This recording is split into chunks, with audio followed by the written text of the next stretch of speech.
I'll say a little bit about the Institute.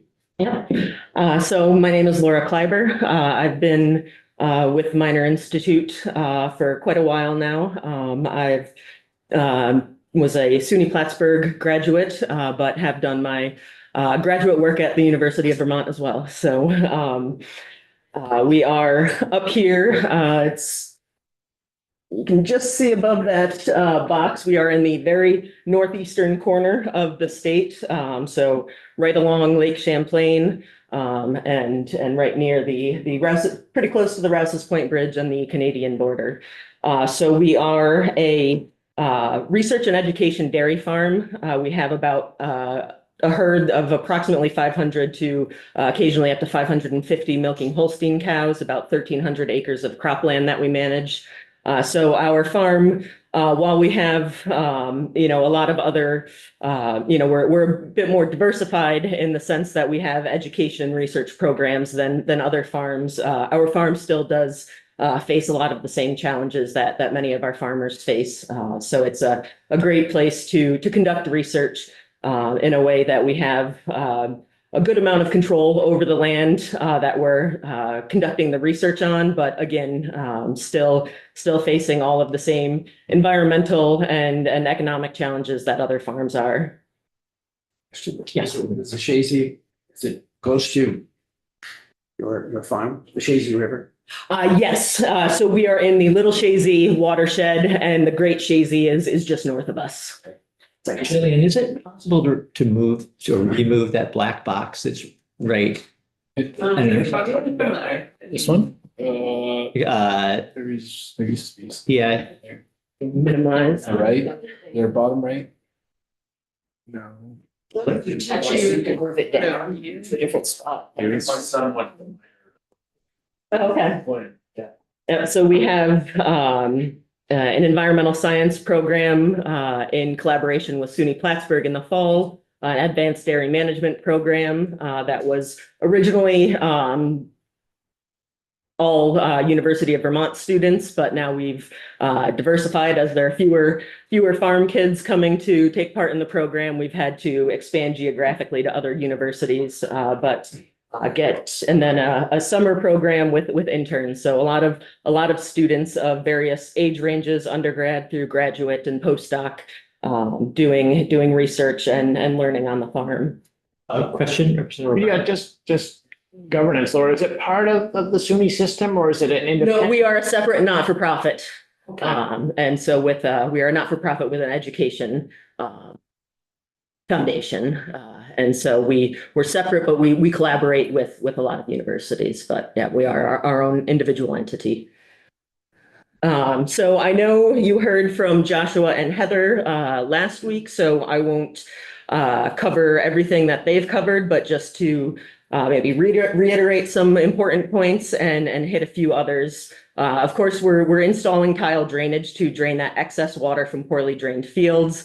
Again, we're not draining past the point where we're going to be taking away water that would be used by the plants.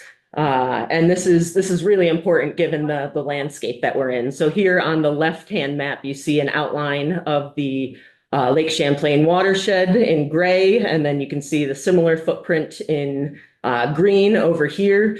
On the right side, the red and yellow colors on that left-hand map represent poorly drained clay soils left over from when we were inundated with ocean and then lake.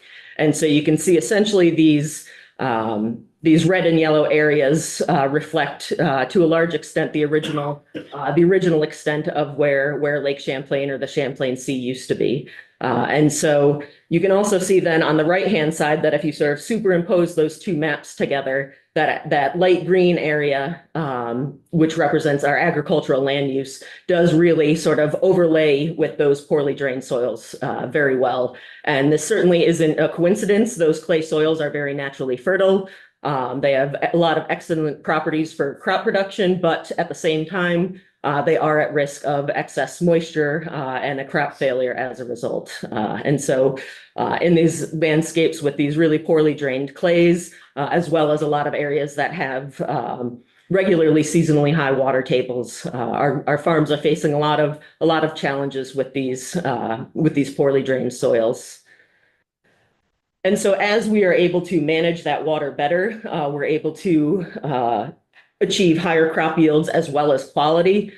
This allows our farms to both, right, be able to produce more of their own feed rather than relying on feed coming from geographically generally far away areas, bringing those nutrients in, as well as when we can consistently produce these yields and quality, it keeps our farms from really never knowing from one year to the next what they're going to be facing. Are they going to be needing to look for extra feed, need to have extra money for that feed, if they can even find what they need. And so here we can see, I think Joshua showed you this graph last week. This was actually conducted at Miner Institute.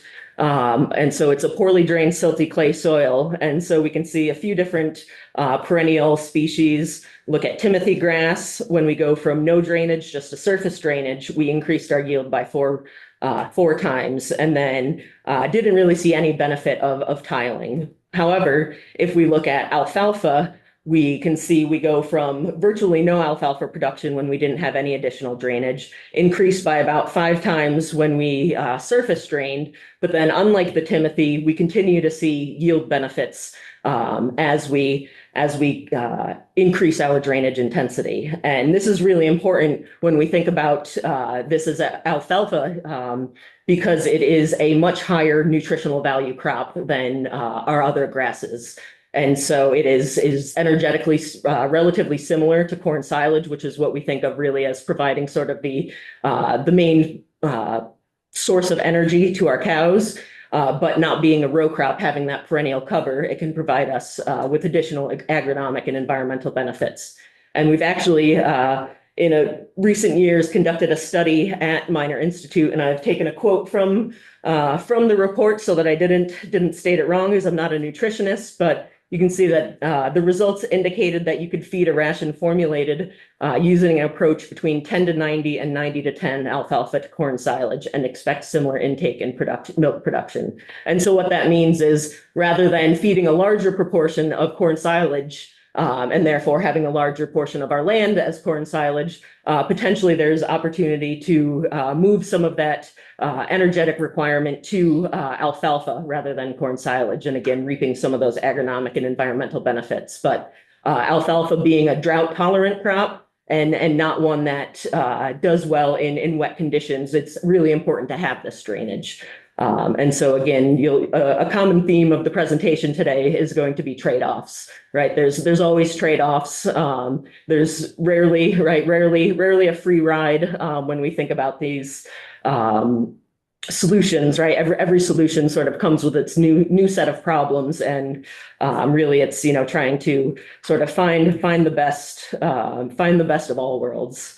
And then, as I said, when we have those higher crop yields and quality, we don't need to import as many feeds onto the farm. And obviously, within that feed are high proportion of nutrients. And additionally, as Heather said, there's more opportunity, but more time of the year as we have that lengthened growing season to conduct some of these conservation practices, such as double cropping, which is right instead of a cover crop where we terminate and plow into the soil or just leave on the soil and plant green. We can actually take that crop, take a first cut, and then plant corn, again, increasing the potential for homegrown nutrients. And if we don't take that option, we can also just plow in and recapture some of those nutrients that would otherwise have been lost in a cover crop.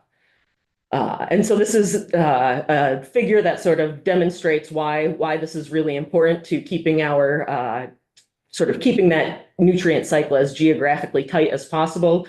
We see a lot of our fertilizers, particularly phosphorus rock mined from Florida, going into the Midwest to produce our grain crops. Those grains then move their ways to the coast. In our case, right into the northeastern dairy industry. But the challenge is that only about a third of that phosphorus and nitrogen in those feeds is utilized by the cow, either for their metabolic requirements or exported off the farm as milk. And so what we have is, right, approximately 2/3 of those nutrients that started out in the South, made their way through the Midwest, then ultimately ends at our farms. And so if we are importing too many of these nutrients, we are not going to have a sustainable system. And so Cornell has been doing a lot of work over the past 20 years. We are one of their case study farms looking at this whole farm mass balance. So we often think of nutrient management from a field perspective, but it's also really critical to think of it at the whole farm perspective as well. So what are all of these nutrient inputs that we're seeing, feed, fertilizer, perhaps animals that we're purchasing onto the farm? And then how does that relate to what is being exported off the farm? And so that gives us a net balance of what is ending up in our landscape. And so they found a couple primary indicators of farm sustainability. And one of the biggest was those farms that were able to reduce their imported feeds and fertilizers were able to have the optimal balance. And I should say these balances you can see here in this bottom left-hand graph, each of those circles represents a different farm. And so they have about, I believe, 20% of the state dairy industry essentially have contributed to some of this whole farm mass balance data. And so it really is they're looking at a feasible balance, right? So what are our most progressive farms doing, our largest farms versus the smallest farms, perhaps organic farms, how, sort of putting them all together and seeing how they compare to each other and what is feasible and what is ideal. And then looking at those characteristics that help farms reach that. And so again, reducing those imported feeds and fertilizers, being more efficient on our own lands is really key to our sustainability. And so just a few key points here when we're talking about phosphorus. One of the biggest challenges is that phosphorus is the limiting nutrient in freshwater systems. And so this means it's very scarce, right? There's virtually, negligible levels in many lakes until they are, artificially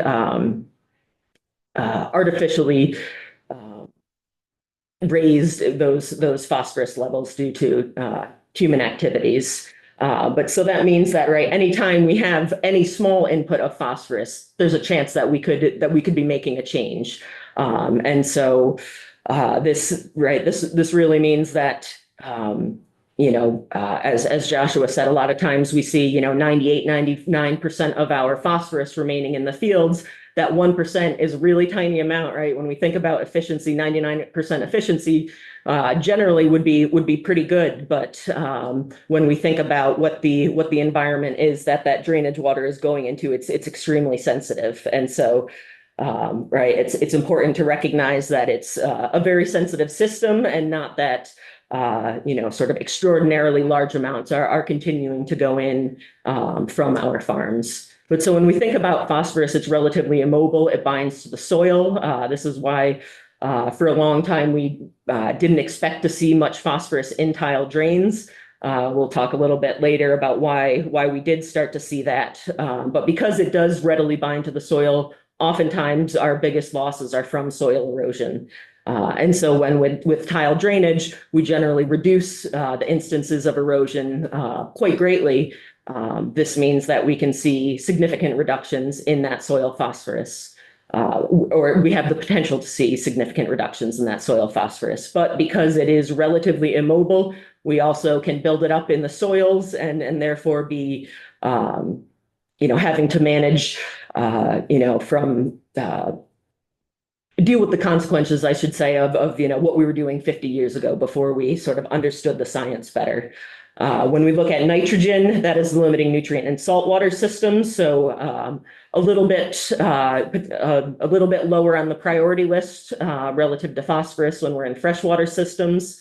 But the challenging part with nitrogen is it has a gaseous phase, and so a lot more sort of opportunities and ways that it can sort of leak out of the system. So where we have tile drainage, we tend to see more leaching, losses of nitrogen. But when we do have saturated soils, that tends to result in more gaseous emissions of nitrous oxide. So again, there's some trade-offs potentially between water quality and air quality, depending on how we're managing those soils and our nitrogen. But because it is so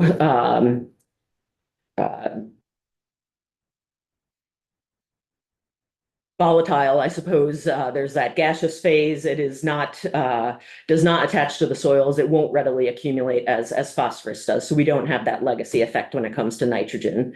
But so really the challenge is identifying these complementary practices to maximize the retention of both nutrients, so we can maximize the efficiency of our farm manure nutrients. So a lot of times we would improve drainage to decrease our phosphorus losses, but improving drainage also may increase nitrogen losses. And so as we again think, should we potentially reduce the amount of tile drainage? That erosion that could result could potentially have greater consequences. So nutrient management is a major challenge on the farms, on our farms, but again, it is an excellent source of nutrients, among other benefits that we don't even entirely understand. And so when we think about, we hear a lot of talk sort of in the national conversation about soil quality, soil health, and a lot of that is driven by our Midwestern cropland, where they would give anything to have a readily available supply of manure nutrients so that they're able to replenish that organic matter and provide a lot of the benefits that manure does. And so in our case, we have this incredible resource. It's just a matter of trying to manage it appropriately. This is a graph showing some work that Cornell has done and is actually we are collaborating currently with them. And so essentially what we see here is these are plots that were fertilized both with manure, without manure, or with varying amounts of nitrogen fertilizer applied. So if we look here at this graph on the left, what we see is this yellow circle here. This had 0 fertilizer applied and no manure. So pretty low on the yield. That's expected. Up here, we see no additional commercial fertilizer, but it did have manure applied. So as we would expect, a much higher yield because it did get some of that nitrogen. But what was sort of surprising is as we move here on this yellow line over to the right with increasing rates of nitrogen fertilizer, we get all the way over here to this far right-hand circle where we've applied well in excess of what that crop needs as far as nitrogen goes. But despite that, even though the manure wasn't supplying nitrogen that the crop needed, because that nitrogen was all supplied as commercial fertilizer, we still saw a yield benefit from that manure. So we're getting a benefit from that manure beyond just the nutrients. I'm going to just ask the committee to hold questions until the end. So if you want to make a note, we've got a lot to cover and I want to be sure that we hear it all. And so they've actually brought in a microbiologist to try and better understand what exactly is it from the manure. Because oftentimes we think with manure, we're getting those nutrients, but we're also getting organic matter that is sort of resupplying the soil. But those organic matter additions typically, that's something that occurs over time. It's not something that in a field that already has adequate fertility, we would expect to see any response from that sort of just organic matter input when nutrients are sufficient. But so again, we are seeing some great benefits of manure, despite the fact that it's not just the nutrients that we're getting from it. And so just to make sure we're all sort of on the same page here as we start to delve into some of our research, just making sure we're on the same page as far as some of these water quality terms, right? So we have concentration versus load, right? So concentration is we have a sample of water, and how much, how much mass of whatever we're looking at, thinking phosphorus is in that standard volume, something like 1 liter. And then the load is that is that concentration times the actual volume. And that's what gives us ultimately a mass of that nutrient for an event. And then we can standardize by dividing by acres.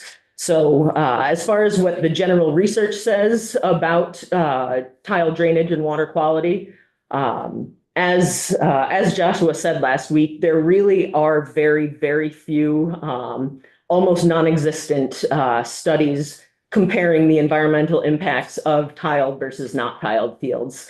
That was the focus of my master's thesis, and when I tried to do a literature review, there was not much literature to review. So we have a lot of research that is looking at tile drainage and surface drainage from the same field, but that doesn't tell us, right, what would happen in the absence of that tile drainage. And so that really is a major gap in the research. And then the other factor is that a lot of this research that has occurred, of course, has occurred in the Midwest. I think UVM and Minor have similar timelines, or about the past 10, 15 years where we've really been starting to dive into this research.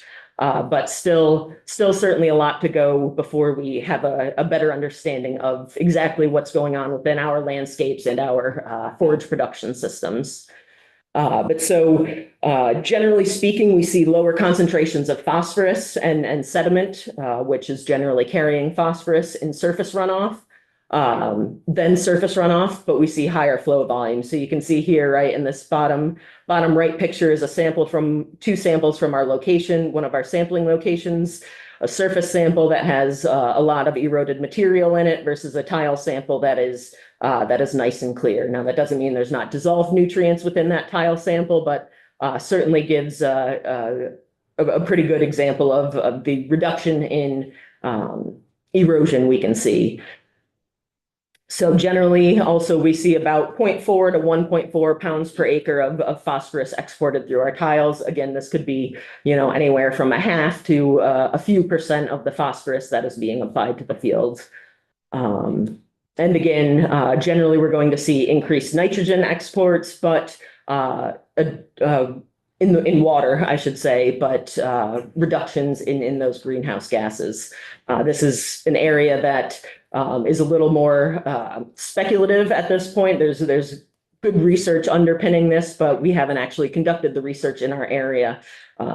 Measuring nitrogen emissions from fields is notoriously tricky, but it's certainly something hopefully we can move into a bit in the future. So we know there are some risks with tile drainage. I know Joshua talked to you about macropores or preferential flow pathways, where we can see we get these cracks in the soil that allow water to more rapidly move through the soil than if it was moving through those very small pores in the soil that would be the only other option in the absence of these large cracks. So we can see right here sort of a heat map. You can see as we're moving through the matrix flow or through the main body of the soil, it kind of moves as a uniform wetting front compared to when we have preferential flow pathways. More than 90% of our drainage can occur from this really small area of the field. So these pores are naturally developed, and it's in general, it's a good thing. It shows our soil is developing structure. It enhances the rate at which soils can drain. But of course, there is a risk when those tiles might terminate, or when those pores may terminate near a tile line, that we can get sort of that direct connection between the surface and the tiles without that soil providing any filtration impact.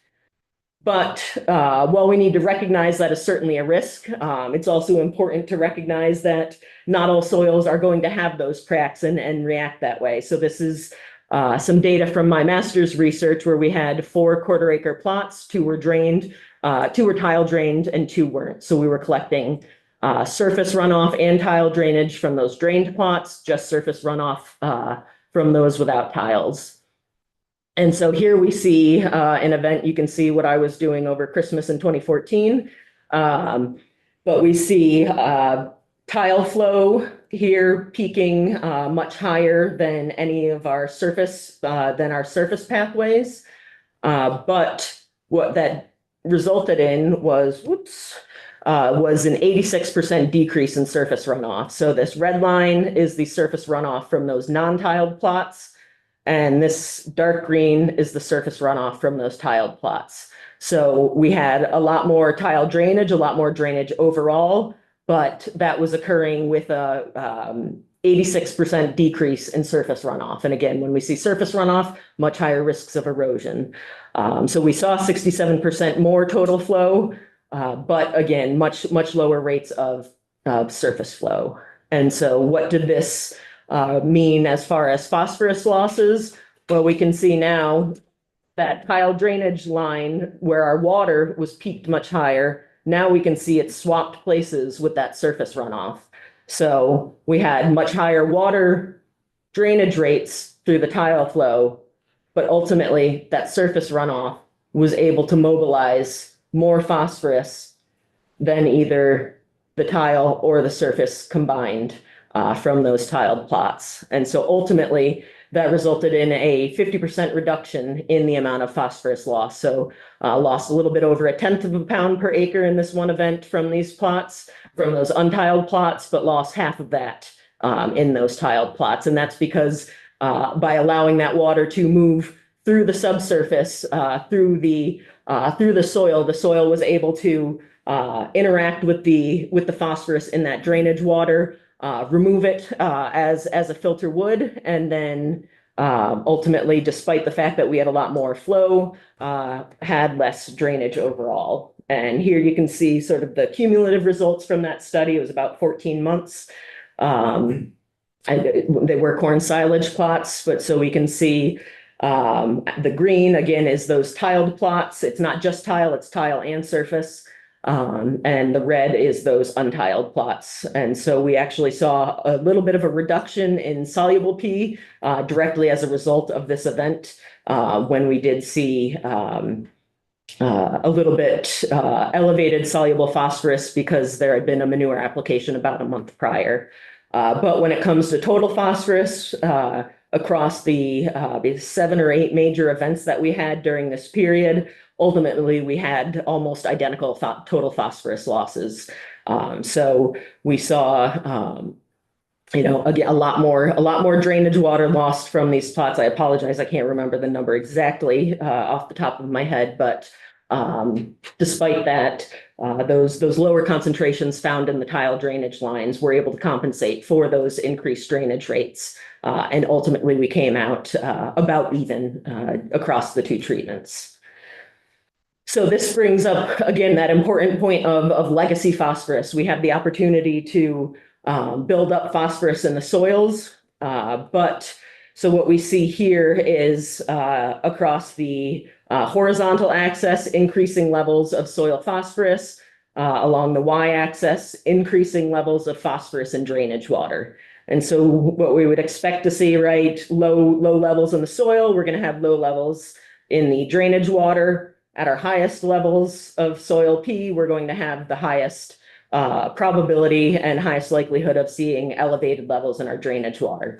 But what's really interesting, and this is seen in study after study across different landscapes, is that we can see that increase in releasing to drainage water or failure to filter that drainage water doesn't really come until we really start to overload our soil with phosphorus. So this dotted line here represents where we would no longer recommend applying phosphorus to a soil anymore. And so we have to more than double that level in the soil before we start to see those increases in drainage. And this is also very likely why we saw 20 years ago, started recognizing that a lot, that phosphorus was starting to come through the tile drainage lines in sort of the Western Lake Erie Basin, where they were first starting to pick up these changes. And this is because probably for 20 to 40 years or so, depending on the farm, they were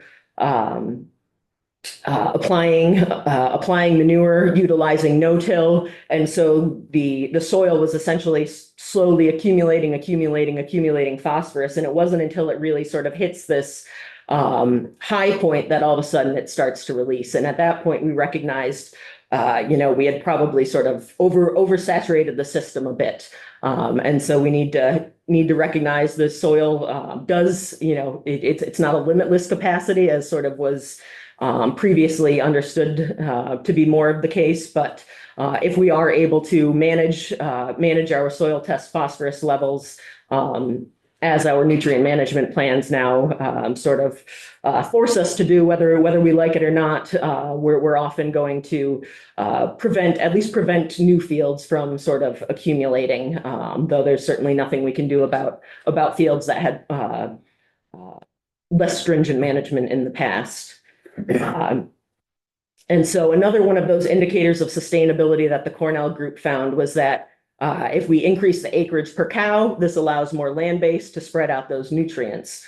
But the other option is, right, without increasing that land base, if we increase the nutrient uptake by our crop. So again, double cropping, having just a better harvest of that corn silage or alfalfa as our primary crop. As we're increasing the nutrient removal rates from the soil, we'll increase our sustainability as well. So sort of scaling up from those plots, we have this side-by-side site, about 6-acre fields, same loam soil type, sort of typical management, manure and tillage every year. And so just like the plots, we had one field that was tile drained, so we were collecting surface and tile. The other field did not have tile drainage, so we were just collecting surface runoff. You can see here one of our snow melt events coming through that surface flume in the spring. So you can see we dug some soil pits, and here you can see the soil scientist in me loved it when I found this giant pile from when we were excavating for one of our sites. This is what the bottom of a lake looks like, basically. So these are sort of like tree rings for a lake, where the light color is silt deposited in the warmer weather, and the darker is clay that is deposited only when the lake iced over. And so essentially each one of those pairs represents a year of deposition of the sediment. But so looking at this stuff, it's pretty, can be pretty sticky and slimy and hard to work with. But again, there's a lot of benefits to these soils as well. Enough clay that we do certainly see some cracks, but not cracks in the way that you might see in Addison County, where there's much higher clay content. So at this site, we did see actually quite a bit more drainage in the tile drained field than the undrained fields. But again, this hatch marked, you can see we've got 5 years of data. We'll focus on the final 2 columns for each of these subsequent graphs. Excuse me. And the hatch mark represents the tile drainage portion, and the solid represents the surface portion. And so we can see that relative to the undrained plots, where we had about 500 millimeters of drainage, or about 20 inches of drainage, we saw about half of that, so about 47% less surface runoff.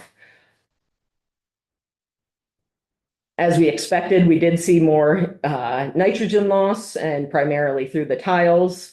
About 15 kilograms per hectare per year. I apologize, this isn't in pounds per acre, but it's only off by about 10%. So it's relatively close to a 1-to-1. But so this TDT is our tile drained surface, or our undrained field, our surface runoff. And so more nitrogen loss, but then as we look at phosphorus, we saw the tile drainage contributed only a small portion of the total phosphorus loss from that tile drained field. And then when we add those two together, it was still about 22% less than what we saw from that undrained field. So, Definitely not seeing any drastic increases, certainly from the addition of tile in that field. At least as far as phosphorus is concerned. And then as we look at here, some partial budgets for each of these years, our two different fields, we look at phosphorus loss and nitrogen loss as a percentage of what we've applied to the fields.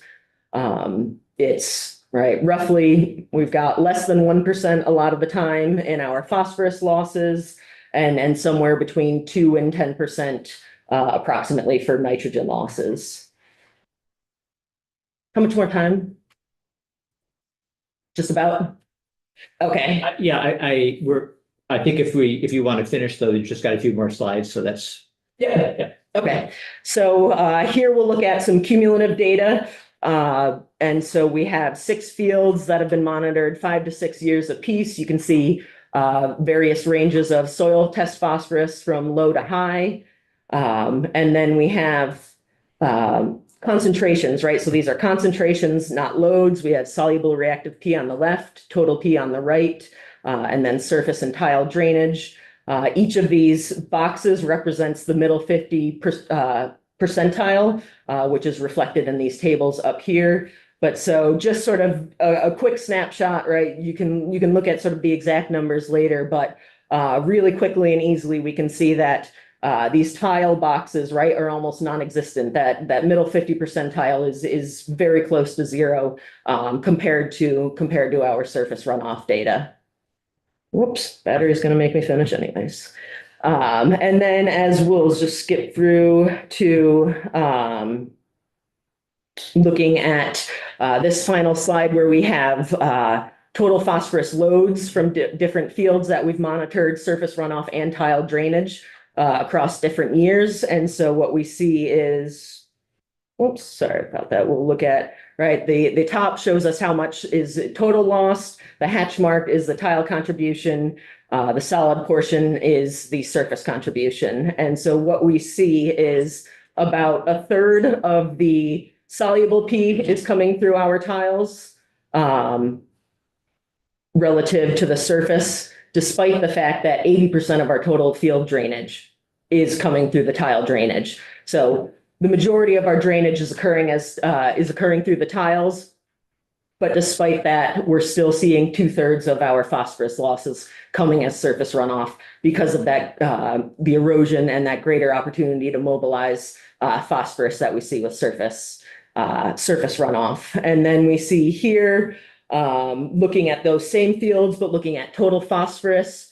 If we look at each of these different arrows, that's the same field across different years. So we can see it kind of varies a bit. But if we look in general, across all of these columns, for the most part, we are seeing a large majority of solid portion, meaning most of it is coming through the surface. We do have one field where we're seeing an elevated rate coming through the tile drainage. There's some very sort of obvious factors that our risk assessments would account for this. But what we can see is in subsequent years, we don't always see that elevated loss. So when we think about risk assessments for fields, we have to sort of think about an average because in any one given year, we could sort of see an extreme event where sort of factors all work together to create a perfect storm of factors that result in these losses, but it's certainly not going to happen every year. And we can see, right, just 2 years later, almost no losses coming from that exact same field. Another field, right, that has many of the same risk factors, but is again much lower in relative losses. And so just as we saw with soluble phosphorus, our tile drainage is contributing only about a third of the total phosphorus as well. And that was my last slide. So unfortunately, you can't see my acknowledgement slide, but we appreciate the funding support from the NRCS, as well as the Lake Champlain Basin Program and Northern New York Ag Development Program that has been funding this research for the past 15 years. And I do have a battery if we need to pull anything up. I'm not sure if those Okay. now, but Thank you. Yes, if we need to. I think we should, because I want to make sure we have time to hear from our other witnesses. ask any critical questions. We can certainly follow up and see whether you're available to come back in even possibly remotely at some point. So much interesting detail here, and I'm sure that there are more questions than we really have time for. But Representative O'Brien, you had a hand up earlier. I did. I mean, there are a bunch of questions, sort of working backwards. So on these test fields, did you ever try to change sort of the agricultural practices? Like, what does it look with no-till, no reject, or with it? So that's, we have looked at few different practices. These practices, or these two studies that I showed you, the sort of initial phase was trying to understand within sort of our, sort of standard set of practices, not sort of going too far above and beyond, what are the losses in that situation relative to the drainage status. And so it was really trying to get a better handle on exactly what is the tile drainage doing, so that we can, have a better ability to say that, again, we're not necessarily increasing the amount of phosphorus loss from our fields. We might be changing the transport pathway, but sort of getting an understanding of those basics was important to understand. Then how do we target those with best management practices? So we have some no-till studies, cover crop study, a study that's about to begin that is combining the two. We've looked at drainage water management as well. And so I think there's a lot of practices that exist that can, address the specific risk management, or I should say risk factors within certain fields. But the challenge is always that there's so many different interrelated factors. Our soils are so different that it can be hard to, generalize with just one study. And, as we think about, that really heavy clay concentration in Addison County relative to the northern part of the state, right?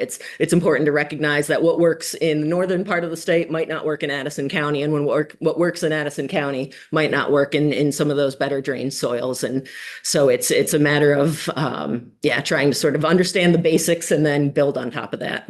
So I was trying to understand is there a way to measure the phosphorus in the field to begin with? Like, how much is of what you're measuring in water is coming off from your manure application, or is just legacy in the soil? And like, what percentages are contributing to that measurement? Yeah, so that was certainly beyond what I showed today, but generally speaking, we can sort of differentiate the particulate fraction, or what is coming from those eroded sediments.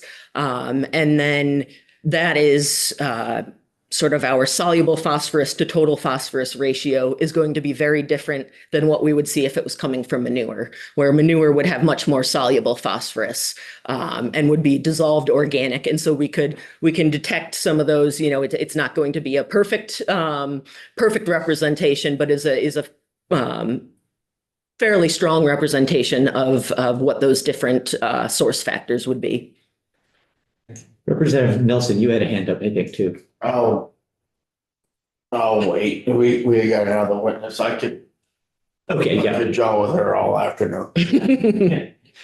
Okay, well, let's plan to do that then. We can touch base and see if there's another time when we can. Absolutely. Yeah, great. Yeah, I apologize. I always end up putting too much in the presentation. No need to apologize. Not at all. We if it were another day and another time, we have a hard stop at lunch at 12. So okay. Yeah. We absorbed 100%. Okay. Well, we'll let you go then. You're welcome to stay and listen in to the rest of the morning if you'd like. Okay. Thank you. All right. Thank you very much. Thank you. And Maddie, did you want to come up next? Happy to, or I'm happy to let Erica. Take notes all the time. Okay. Okay. And if you want to Erica's hearing from farmers who traveled. Yeah, that's thank you. That probably makes sense then. So Erica, Sure. if you'd like to join us. Thanks, Maddie. Yeah. I'm just I'll let you introduce yourself, Erica, but we have you listed as co-owner of Merriweather Meadows Farm. Yeah. Yeah, so I'm Erica Langston from Shoreham, Vermont. I'm here with my husband. He is the other owner of Meriwether Meadows Farm. Where in Vermont? Shoreham, Sure. yes. And I do have some notes that I'll be referencing. But thank you guys for taking the time to hear us out today. My husband and I moved here 5 years ago from North Carolina to start a small farm and nursery garden in Shoreham. We sell eggs and elderberries and willow and hatching chicks. And this year we are hoping to add sheep to our operation. We also give away about 12 acres of hay each year to a neighboring farm.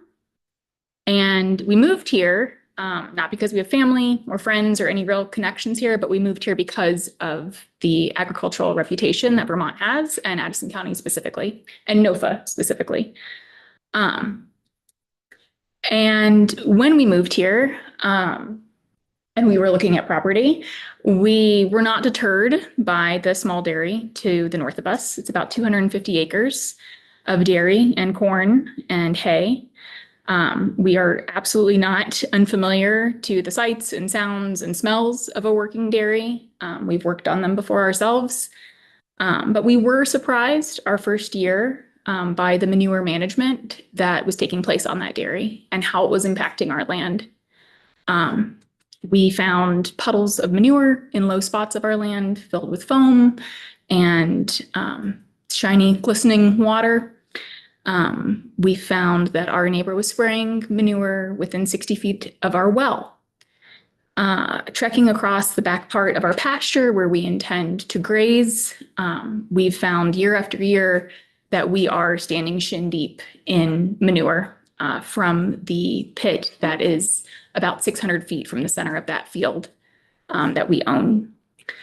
We have spoken to the farmer about this at different times, and last year the Department of Natural Resources was finally notified to see if we might be able to get a more formal process going.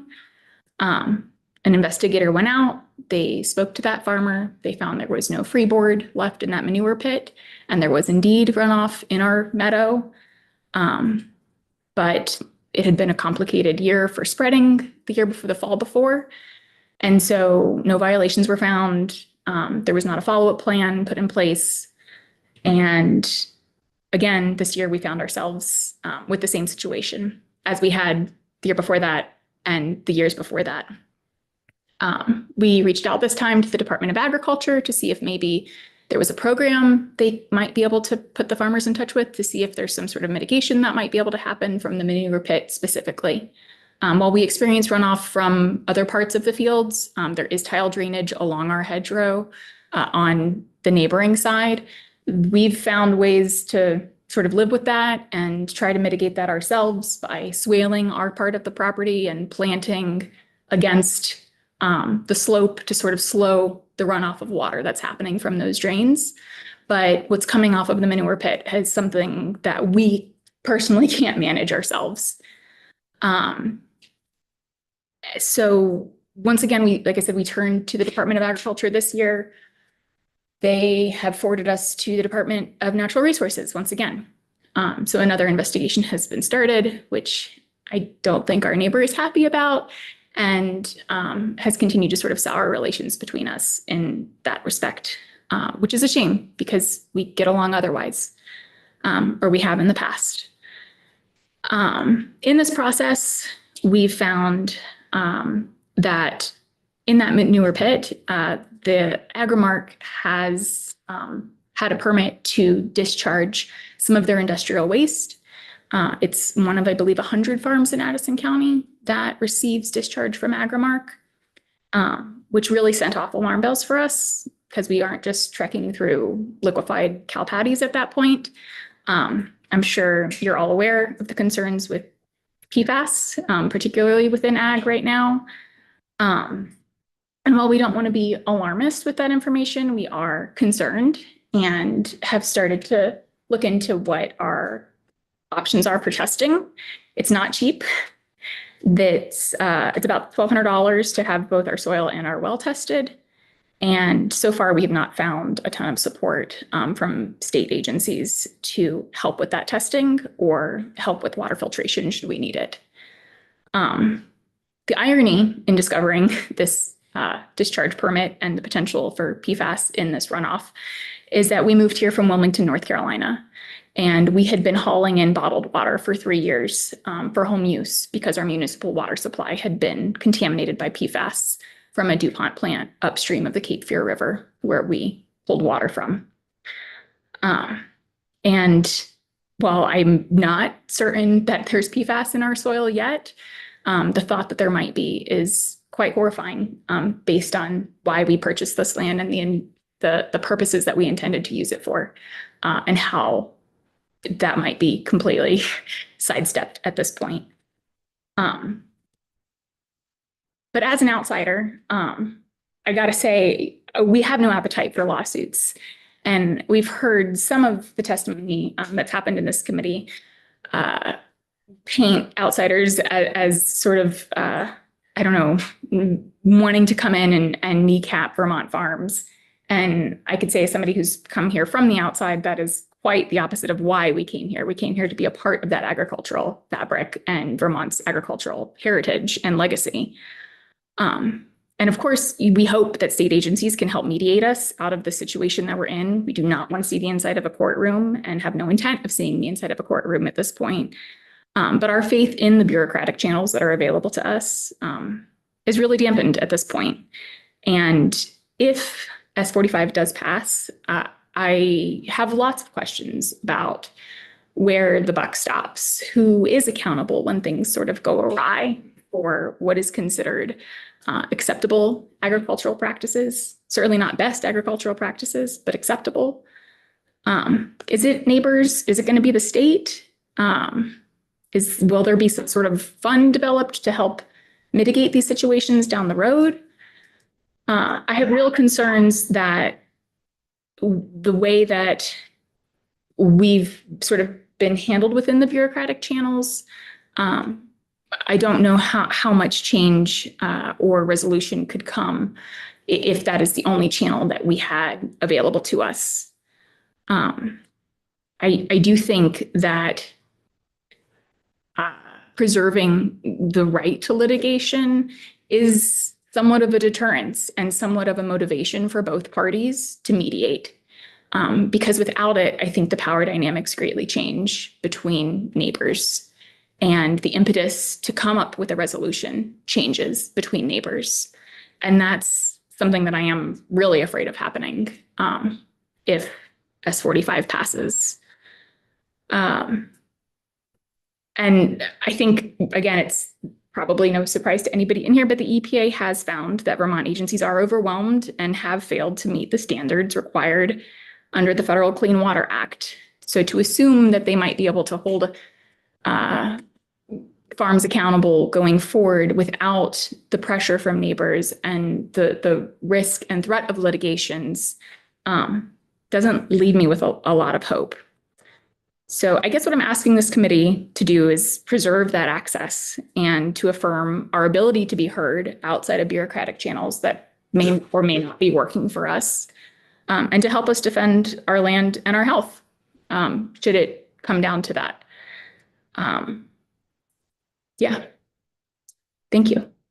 Erica, thank you. And so I just want to go back and summarize. It sounds like there are two different concerns that you have with neighbor practices that your neighbor is currently conducting. One is manure that's finding its way for some reason onto your property. Sure. It sounded like because of a failure of a physical failure of the system that they use to store manure, that it had gotten old and had gotten to a point of failure. And then the second was they were importing from processor waste onto their land, and you had a PFAS concern about that. It's the same issue. So the permit for that discharge is that the discharge is put into the manure pit, and the manure pit is overflowing onto our property. So without the PFAS concern, we still have manure flowing onto our property from the manure pit. Can you talk a little bit more about what it is that's coming in from outside their farm? Yeah, it's the Agrimark facility in Middlebury. It is their wastewater that comes from that facility. It is whey, spoiled milk, and then discharge from their aeration system, which I believe is, I can't remember the acronym of it right now, but I'm happy to forward the permit to the committee if they'd like to see it. And it has all three of those listed in the permit. And your understanding is then that the permit then allows them to add that to the manure pit? That's right. So it's wastewater coming from the facility that is not going into the municipal water supply or municipal treatment facility, but is instead going into manure pits throughout Addison County. And I don't believe this is Addison specific, but there are at least 100 farms that are permitted to receive this discharge within their manure pits. And then obviously when farmers go on to spread that manure, that discharge is mixed within the waste from their own farm and spread across those fields.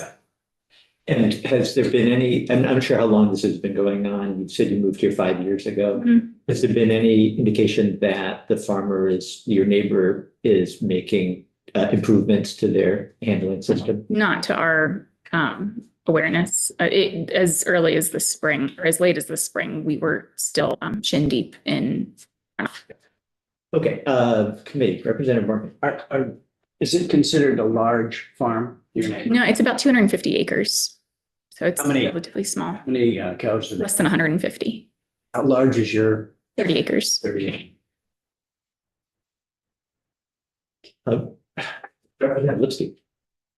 You know, we heard testimony earlier, I would say late January, about a state PFAS testing lab located at Randolph Center, Mhm. the state Montag campus of State University.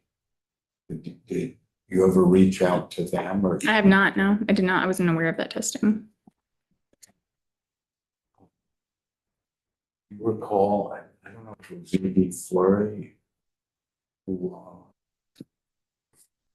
it wasn't E.D. Flurry, it was someone else, but I believe in our testimony that I heard that they, for, at least in Vermont, it may be a fairly sophisticated lab. Yeah, so the agencies that I've reached out to, asking specifically if there's any sort of funding for testing through either state supported agencies or private testing, I have not received a positive answer back. I have been directed to a private testing lab in Colchester, which is where we've gotten that quote for $1,200 for soil and water. Representative Burt. So your testimony is troubling to me. It sounds like if you not from you not being supported by our state in the way that I feel like it should be. What communication did NRCS, you said that? It's the, yes, Department of Natural Resources and the Department of Agriculture. What kind of communication did you receive? They've been very communicative via email. It's not that nobody's in touch. We filed a FOIA request to get the results of the investigation from last year, which is where there was determined to be no violations, which is why we turned to the Department of Agriculture this year. And we were referred back to the Department of Natural Resources. The investigator, that investigation is currently ongoing. And they have not really been able to speak about it. That's sort of the answer that we keep getting, is that it's an ongoing investigation. And so they don't want to speak about that, about their findings yet until it is closed. And once it is, we can file a FOIA request. But it's not that no one's getting back to us. Yeah. And then you said you applied at one point and then you had to reapply again for another. It sounds like there was two applications or requests that you put in to have an investigation done? Yeah, so there was a complaint made last year directly with the Department of Natural Resources. And then this year, when we reached out to the Department of Agriculture, they forwarded this to the to the Department of Natural Resources, and a complaint was filed on our behalf through the Department of Ag. Nelson. Yeah, sounds to me like it's clearly a violation of the RAPs going on with your neighbor. And I can assure you, as a large farm, I would have received a cease and desist order immediately. Mhm. So I don't know what's going on there.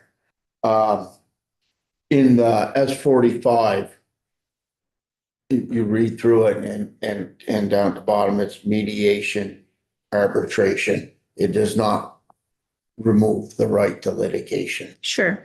It absolutely does not. And, you know, if this is really happening on your farm, it's clearly a violation of the RAPs. Mhm.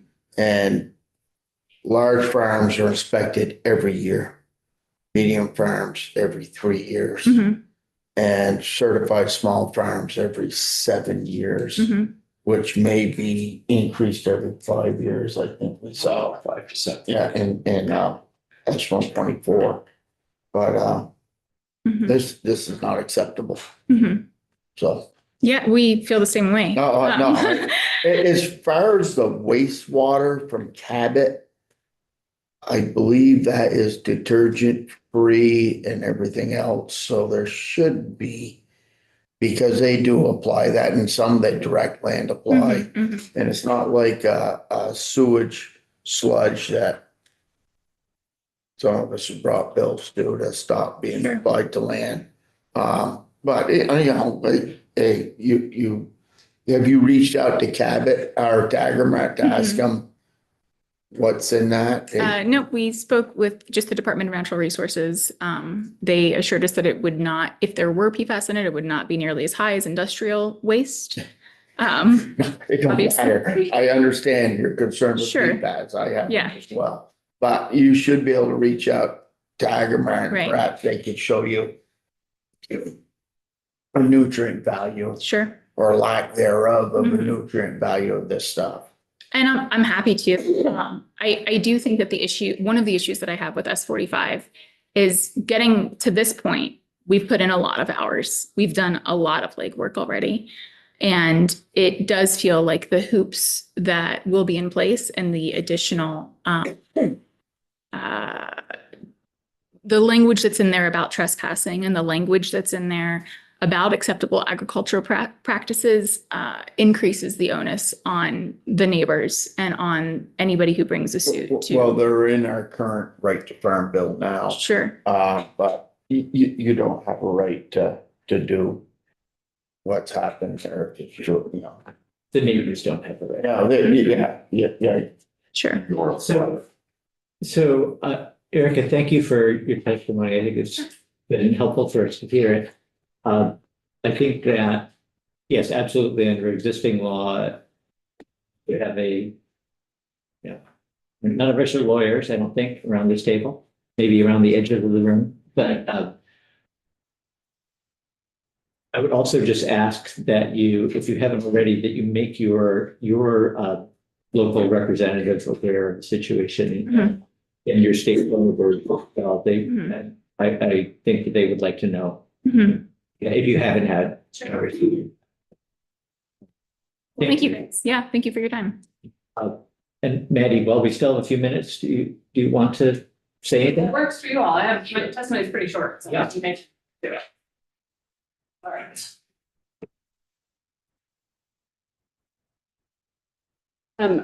I sent my testimony to Sidonia and then got an auto reply, so I can follow up and send it. Okay. Megan, Yes.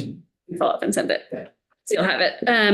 For the record, Maddie Kempner, Policy Director at NOFA Vermont. Thank you for taking the time to hear my testimony today on S45. I have shared with you all before that NOFA Vermont has 1,600 members or so around the state. Our members are farmers, both certified organic and not certified organic, gardeners, homesteaders, and eaters who share our belief that when we get food and farming right, we get so much else right. You all have heard from me a lot this session, but not on this issue until today. And that's mainly because right to farm is not an issue that generally NOFA members have brought to us as a primary concern.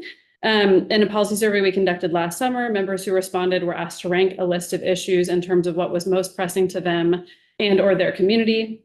The farmers who responded put issues including climate change impacts, affordable health care, secure land tenure, labor, and fair prices at the top of their lists. I just want to say keeping farms on the land and in business is frequently mentioned as a primary goal of S45, and we strongly support that goal. We know farmers in our state are struggling to stay afloat. Several farmers who responded to our survey talked about the challenge of getting a fair price for their products, while also making sure that regular people could afford to eat their food. One farmer who responded said, the biggest overall challenge is that prices to producers are too low for farming to be financially viable, but increasing food prices creates hardship for working people. We hear this often from our farmer members, especially those who have the ability to set their own prices. For those who can't, like the majority of our dairy farmers, profitability often feels even more out of reach. Compounding challenges related to profitability, affordability of land, housing, healthcare, childcare, and more. Impacts from climate change, stress, and mental health challenges are squeezing many of our farmers nearly to a breaking point. I'm sharing that as important context for the committee to hear in general and in framing my comments that follow. I want to be clear that our organization has not taken a position of support or opposition to the changes to Vermont's right to farm law being considered by the legislature, but I do have some thoughts to share with you. We've had some discussion about the bill with our policy steering committee recently. Our steering committee is made up of 7 farmer members who represent a variety of farm types, scales, and locations around the state, and they help to set the priorities and direction of NOFA's policy work. Our steering committee includes voices of dairy, diversified livestock, veg, maple producers, both certified and non-certified organic. Members of our steering committee have expressed sentiments similar to some of those you've heard from witnesses on this bill in the past couple of weeks. As farmers themselves, all of our steering committee members are deeply committed to the success of agriculture in this state. They have strongly supported the legislature's work to pass the Farm Security Fund, for example, as an important measure to ensure farmers can keep producing food and stewarding land here as our climate changes. We all share the goal of keeping farms in business and maintaining farming as the cornerstone of Vermont's culture that it is, and that includes protecting farmers against frivolous lawsuits. At the same time, our steering committee has not generally agreed that passing all of the changes in the language in S45 is the best way to meet our goals of ensuring food security and viable farms, and have suggested there are other methods of how to get there. Folks specifically expressed concerns about some of the language in the bill, particularly the definition of nuisance that includes references to other types of claims, including trespass, and felt this was confusing and a potential legal wormhole. Another area our committee feels could cause confusion is the definition of generally accepted agricultural practices that includes practices conducted in a manner consistent with proper and accepted customs and standards, followed by similar operators of agricultural activities in the state. They had concerns about the expansiveness of this language and other ways the bill could be used to privilege large farms at the expense of small farms. Overall, our steering committee had several ideas for how the legislature could achieve some of the goals stated in the findings of S45, including expanding protections and support for farms within the framework of Act 250, including further limiting regulation of on-farm businesses, passing liability protections for agritourism activity, which the legislature has already done, financial support for farms using ecological stewardship practices like those provided by NRCS, and in the future, direct payments to farms. Finally, the bill findings state that agricultural lands constitute unique and irreplaceable resources of statewide importance. We strongly agree with this statement and would like to urge that the state engage in regional and statewide land use planning processes with the goal of first identifying and then protecting land in current agricultural production as well as potential future farmland. Protecting our farmland is critical to ensuring our state can play a substantial role in producing food for our region going forward, and regional land use planning can and should help ensure we have farms in the right places while addressing our housing crisis.